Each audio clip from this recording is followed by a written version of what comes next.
Candace Owens is attempting to smear Erica Kirk as a child groomer, of course, based on no evidence whatsoever.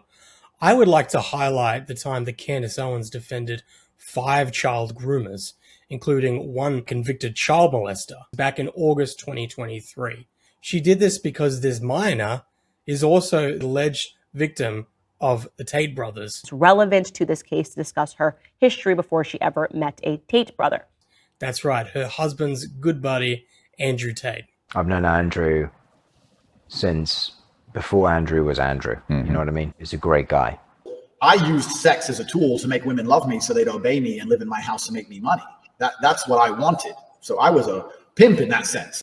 Now, she says that she does research into her. And so I thought this is an easy thing for me to actually research. Of course, research for Candace Owens literally means that she just read a lawsuit that the Tate brothers had taken out against this alleged trafficking victim after this alleged trafficking victim had testified to the Romanian authorities. It began with what Andrew Tate had to say. Now, Candace Owens repeatedly names the alleged victim, who was a minor, when 5 grown men groomed her. I will, however, cut out all these mentions of her name. Instead, you'll hear my voice saying minor's name. So who is minor's name? First, I'll tell you who she is, according to the Tate brothers, who is suing her in Palm Beach County, Florida. According to them, again, if you want to take their word for it. Now, I'll let you be the judge if you should believe what the Tate brothers say or not. What did I do? I helped some people organize some accounts on an internet website. That's what I did. I created a system that allowed me to convince girls to do this, allowed me to retain 100% control of their income. I know how to make sure the girl can't run away. Now, really what all of this boils down to is her attempting to say that this one girl, that she, in fact, is the predator and that these 5 grown men are the victims. She has a chain of victims going back several years to when she was a minor. Now, Candace Owens portrays these grown men as young men. This young man, Dustin Milner, a young man named Tyler Hensel. These were not young men in the early 20s, okay? These were men who were aged 34 up to nearly 60. Now, all 5 of these grown men were with this girl, ranging from when she was 15 to 17 years old. And the age of consent in Florida, if you're over 24, is 18. But they're all the victims, according to Candace Owens, not the teenage girl. You have a woman who is doing this to men. It's also important to point out that ignorance is not a defense in Florida. It's absolutely up to these grown men for them to confirm and know the age of the woman that they're having sex with. So Candace Owens' defense, it's not even a legal defense. On multiple occasions, she has accused innocent men of horrific crimes, resulting in their unjust incarceration. Now, the problem for Candace Owens is that one of these men was actually convicted of molesting this girl when she was a minor. 58-year-old Keith Fox posed for a mugshot Tuesday. Police say he had sex with a 15-year-old girl. Essentially, it was believed that she was having sexual relations with him, and the courts found that to be true. And he is now been sentenced to 24 years in prison. And he was not only convicted of molesting her, but convicted of molesting another minor as well. There were 2 girls that were involved in that case, just to be clear, and one of the girls admitted flat out to having an outright sexual relationship with him, including sexual intercourse. Now, what does Candace Owens do? Because she realized that this is a big problem in the narrative that she's attempting to push. She beeps the name of the convicted child molester. The only reason I'm not going to name him is because at the time of the allegations against him, minor's name was in fact a minor. And that, of course, is relevant. So we just want to be ethical here. Throughout this episode, by the way, you're going to hear some beeps when I'm discussing this case. If I accidentally say his name, we intend to just beep it out. Yes, she beeps the name of the convicted child molester.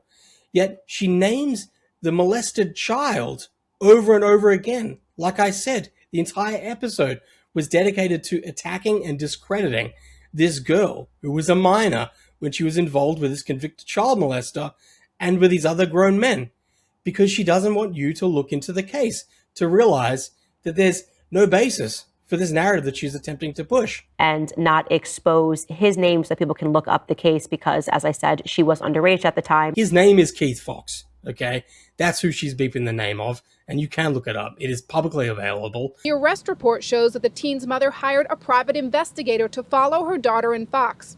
Last June, while Fox's wife was away on business, the investigator saw the teen at the front window of Fox's home, quote, in the nude, touching one another in a sexual manner.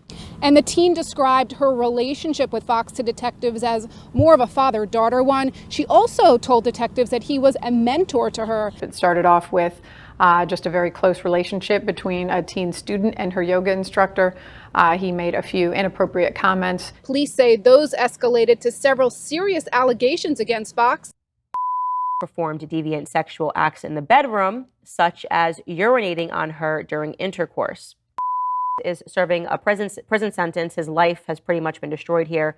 Candace Owens wants you to feel sorry for the convicted child molester who has 2 victims aged 12 to 15.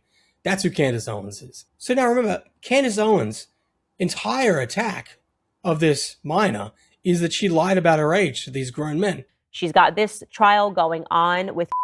She is now with Marlon Fisher, and he begins to suspect that she lied about her age. She lies about her age repeatedly. Well, Candace Owens goes on to read text messages between Marlon Fisher and this alleged victim, where they're openly discussing the fact that she's underage. Marlon Fisher is well aware of this, and he's not breaking up with her. This is the text message exchange between Marlon and minor's name. Context is the alleged victim has claimed that she was raped by Joel Friedman, another one of the grown men that was with her when she was a minor. And Marlon Fisher is pressuring her to confront Joel Friedman about it. And in it, they're openly talking about the fact that she's underage, and this could be a problem for Joel Friedman and for Marlon Fisher. Minor's name. He writes, "Can I message Joel to tell him that I have a boyfriend?" Marlon Fisher says, "As you clearly understand, nobody cares that you have a boyfriend, but if you'd like to tell him that he raped you, by all means." Minor's name. Says, "I'd like to not put our relationship at risk. I'll gladly tell him when I'm 18 and anybody else that happened with." So sweet you are. You're breaking up with me because I don't want to tell Joel that he raped me. One, I don't know if he would tell other people that I'm underage or who he would tell. And if they know that I'm dating you, what happens then? Imagine your girlfriend tells you that she was raped by some other man. Here she is, reading text conversations where these men are well aware of the fact that she's underage. Candace Owens is even aware that they're aware because she's saying that this could be a problem for them. She's kind of coming up with the reason, oh no, I don't want to say anything. Oh, and he'll know that I'm underage, blah, blah, blah, blah. This might impact us. So this whole narrative completely falls apart. It makes zero sense. Just like it makes zero sense that Candace Owens would beep the name of the convicted child molester because the case involved a child, but yet she names the child. But she knows her audience are complete dummies, and they're not going to question her. So they just go along with what she says. But also, let's just remember that all of this is framed around her defending the Tate brothers. So let's talk about the Tate brothers and how minor's name met them. And Andrew Tate, Candace Owens' husband, George Farmer's good longtime buddy, himself in Romania is facing charges for human trafficking, but also sex with a minor, a 15-year-old, and trafficking of minors, another minor. I'm fucking all these 16-year-old women or 18-year-old women, whatever the law is in America. Vivian's been with me 6 years. So he's been with Vivian for 6 years, right? Vivian's like 21. Vivian's 21. And at this point, he's been a girlfriend for 6 years. Vivian's younger. Said, tell the camera, I beat you when you don't do as I say. I didn't say the word listen. Did I say the word listen? Did I say the word listen? You stupid bitch. I didn't say the word listen. Did I say listen? Did I say listen? No. Look at the camera. Did I say listen? No. Did I say listen? So Candace Owens is out here attempting to portray Erica Kirk as a child groomer based on no evidence whatsoever.